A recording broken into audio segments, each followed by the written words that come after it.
G T education മറ്റു വീഡിയോയിലേക്ക് സ്വാഗതം.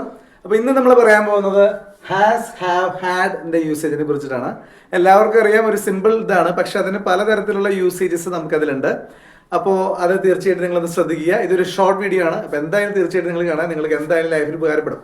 ഓക്കെ, അപ്പോൾ ആദ്യമായിട്ടാണ് ഈ ചാനൽ കാണുന്നത്, തീർച്ചയായിട്ടും സബ്സ്ക്രൈബ് ചെയ്യുക. നമ്മുടെ ചാനൽ കുട്ടികൾക്ക് മാത്രമല്ല മുതിർന്നവർക്കും ഹെൽപ്ഫുൾ ആണ്. കാരണം നിങ്ങൾ എന്തെങ്കിലും എയർപോർട്ടിൽ പോയിട്ട് നിങ്ങൾ സംസാരിക്കണം, എവിടെയെങ്കിലും നമുക്ക് ഇംഗ്ലീഷ് സംസാരിക്കണമെങ്കിൽ നമ്മുടെ ഈ ചെറിയ ചെറിയ വീഡിയോകൾ നിങ്ങൾ ഹെൽപ്പ് ചെയ്യുമെന്നാണ് എൻ്റെ വിശ്വാസം. അപ്പോൾ നേരെ നമുക്ക് വീഡിയോയിലേക്ക് പോകാം. Has, have, had. Has or have എന്ന് പറയുന്നതിൻ്റെ അർത്ഥം ഉണ്ട് എന്നാണ് മലയാളത്തിൽ. ഹാഡ് എന്ന് പറയുന്നത് ഹാസ് ഓർ ഹാവിൻ്റെ പാസ്റ്റ് ടെൻസ് ആണ്, ഉണ്ടായിരുന്നു. ഓക്കെ, അപ്പോൾ നമുക്ക് ഹാസ് ഏതൊക്കെ നമ്മുടെ എന്താ പറയാ, ഹി, ഷീ, രാജു, സീത. അപ്പൊ ഹീയും ഷീയൊക്കെ പ്രോനൗൺ ആണ്, നാമത്തിന് പകരം വരുന്നതാണ്. നമ്മൾ പാർട്സ് ഓഫ് സ്പീച്ചിലൊക്കെ പറഞ്ഞിട്ടുണ്ടായിരുന്നു. അപ്പൊ ഹീയുടെ ഒപ്പവും ഷീയുടെ ഒപ്പവും, ഹീ എന്ന് പറഞ്ഞ അവൻ, ഷീ എന്ന് പറഞ്ഞ അവൾ, രാജു ഒരാളുടെ പേര്, സീത വേറൊരാളുടെ പേര്, ഇതിന്റെ ഒക്കെ ഒപ്പം ഉപയോഗിക്കുന്ന ഹാസ് ആണ്. ഹി ഹാസ് എ പെൻ, അവനൊരു പേന ഉണ്ടായിരുന്നു. Raju has a pen, she has a pen, Sita has a pen. സീതയ്ക്കൊരു പേന ഉണ്ട്, ഉണ്ടായിരുന്നു എന്നല്ല, പേന ഉണ്ട്. അപ്പൊ ഹി ഹാസ് എ പെൻ എന്ന് വെച്ചാൽ അവനൊരു പേനയുണ്ട്. ഷീ ഹാസ് എ പെൻ എന്ന് വെച്ചാൽ അവൾക്കൊരു പേനയുണ്ട്. രാജു ഹാസ് എ പെൻ എന്ന് വെച്ചാൽ രാജുവിന് ഒരു പേനയുണ്ട്. സീത ഹാസ് എ പെൻ എന്ന് വെച്ചാൽ സീതയ്ക്ക് ഒരു പേനയുണ്ട്. ഇനി നമ്മൾ ഹാവ് എവിടെയാണ് ഉപയോഗിക്കുക എന്നുള്ളതാണ്. ഹാവ് ഉപയോഗിക്കുന്നത് ഐ എന്ന് പറഞ്ഞാൽ ഞാൻ എന്നാണ് അർത്ഥം. നമുക്ക് എല്ലാവർക്കും അറിയാം, വി ഞങ്ങൾ, ദേ അവർ, യു നീ. അപ്പൊ ഐ, വി, ദേ, യു. അപ്പൊ ഇതിന്റെ ഒക്കെ ഒപ്പം നമുക്ക് ഏത് ഉപയോഗിക്കാം? ഹാവ് ഉപയോഗിക്കാം. ഐ ഹാവ് എ പെൻ, എനിക്കൊരു പേനയുണ്ട്. യു ഹാവ് എ പെൻ, നിനക്കൊരു പേനയുണ്ട്. ദേ ഹാവ് എ പെൻ, അവർക്കൊരു പേനയുണ്ട്. വി ഹാവ് എ പെൻ, ഞങ്ങൾക്ക് ഒരു പേന ഉണ്ട്. ഇനി ഹാഡ് എന്ന് പറയുന്നത് ഇതിന്റെ രണ്ടിന്റെയും പാസ്റ്റ് ടെൻസ് ആണ്. ഹാഡിൽ ഉപയോഗിക്കുമ്പോൾ ഉണ്ടായിരുന്നു എന്നുള്ള മീനിങ് ആണ്.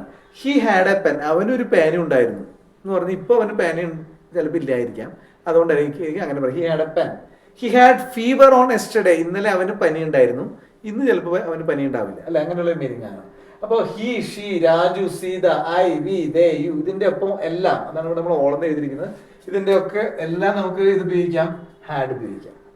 അപ്പോൾ പാസ്റ്റ് ടെൻസിൽ നമുക്ക് ഹാഡ് ആണ് ഉപയോഗിക്കുക. ഇതിന്റെ ഒപ്പം വേണമെങ്കിൽ നമുക്കിവിടെ കൺഫ്യൂഷൻ ഒന്നും ഇല്ല. പക്ഷെ പ്രസന്റ് ടെൻസിൽ ഹാസും ഹാവും ഉപയോഗിക്കുമ്പോൾ നമുക്ക് ഇതൊന്നും അറിഞ്ഞിരിക്കണം. ഓക്കെ, ഇനി നമുക്ക് ഇത് എങ്ങനെയാണ് ക്വസ്റ്റ്യൻ ചോദിക്കുക, how to ask question, that's very important. നമുക്ക് എല്ലാവർക്കും കേട്ടാലൊക്കെ മനസ്സിലാവും. അപ്പോൾ നമുക്ക് ചോദ്യം ചോദിക്കാൻ ഒരു ബുദ്ധിമുട്ട്, അല്ലെങ്കിൽ അത് നമ്മൾ മലയാളം ചിന്തിച്ച് ട്രാൻസ്ലേറ്റ് ചെയ്യുമ്പോൾ ഉള്ള ഒരു ബുദ്ധിമുട്ടൊക്കെ ഉണ്ടാവാം. അപ്പോൾ അതിന് നിങ്ങൾ ഈ കാര്യങ്ങളൊന്ന് പഠിച്ചു വെച്ചാൽ ആ കാര്യങ്ങൾ നിങ്ങൾക്ക് വളരെ എളുപ്പത്തിൽ സോൾവ് ചെയ്യാം. ഐ ഹാവ് എ പെൻ, എനിക്കൊരു പേനയുണ്ട്. അപ്പോൾ നിനക്കൊരു പേനയുണ്ടോ, എങ്ങനെ ചോദിക്കാം? Do you have a pen, do you have a pen. അപ്പോൾ ഡു ഡസിന്റെ ഒരു യൂസേജ് ഒക്കെ നമ്മൾ ആദ്യം ഇട്ടിട്ടുണ്ടായിരുന്നു. അപ്പം നിങ്ങൾ നോക്കുക, നിങ്ങൾക്കൊരു പേനയുണ്ടോ എന്നൊക്കെ ചോദിക്കാൻ ഡു ഉപയോഗിക്കാം. ഈ പേന ഇല്ലേ, നിനക്കൊരു പേന ഇല്ലേ എന്ന് ചോദിക്കാൻ അങ്ങനെ ഉപയോഗിക്കാം, don't you have a pen. ഞാനിവിടെ എഴുതിയിട്ടില്ല, don't you have a pen. അപ്പോൾ ഡോണ്ട് എന്ന് പറയുന്നത് ഇത്രയേ ഉള്ളൂ, DO അപ്പോസ്ട്രഫി N ശേഷം ഒരു അപ്പോസ്ട്രഫിയുടെ don't you have a pen.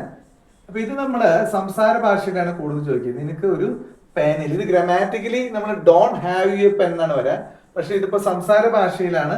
ഞാനിപ്പോ don't you have a pen, നമ്മൾ സ്പീക്കിംഗ് ഇംഗ്ലീഷിലാണ് നമ്മളിത് കൂടുതൽ ഉപയോഗിക്കുക. Okay, I have a pen, എനിക്കൊരു പേനയുണ്ട്. നിനക്കൊരു പേനയുണ്ട് എന്ന് ചോദിക്കാം, do you have a pen.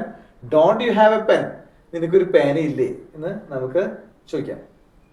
Okay, ഇനി അപ്പൊ ഇതിന് ആൻസർ എന്താ പറയാ? Do you have a pen എന്നുള്ളതിന് yes, I have a pen, എനിക്കൊരു പേനയുണ്ട്. എനിക്ക് പേനയില്ല, no I don't have a pen. ഇത് ക്ലിയർ ആയി എന്ന് വിചാരിക്കണം.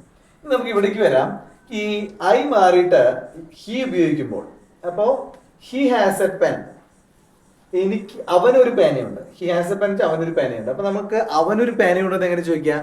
അവിടെ നമ്മൾ ഡസ് ഉപയോഗിക്കണം. ഹി സിംഗുലർ ആയതുകൊണ്ട് does he have a pen. ഇവിടെ ശ്രദ്ധിക്കുക, ഹീക്ക് ശേഷം ഇവിടെ ഡസിന്റെ യൂസേജ് വരുമ്പോൾ ഹീക്ക് ശേഷം ഇവിടെ എപ്പോഴും ഹാവ് ആണ് ഉപയോഗിക്കുക. അത് നമ്മൾ ഓർത്തിരിക്കണം, പലർക്കും കൺഫ്യൂഷൻ ഉള്ള ഒരു ഭാഗമാണ്. അപ്പൊ does he have a pen, yes he has a pen. ശരിയാണ്, അവനൊരു പേനയുണ്ട്. No he has not a pen. അപ്പൊ ഇതൊന്ന് പ്രത്യേകം എല്ലാവരും ഒന്ന് നോട്ട് ചെയ്തിരിക്കുക. അവനൊരു പേനയുണ്ടോ എന്ന് എങ്ങനെ ചോദിക്കുക? Does he have a pen. Okay, right.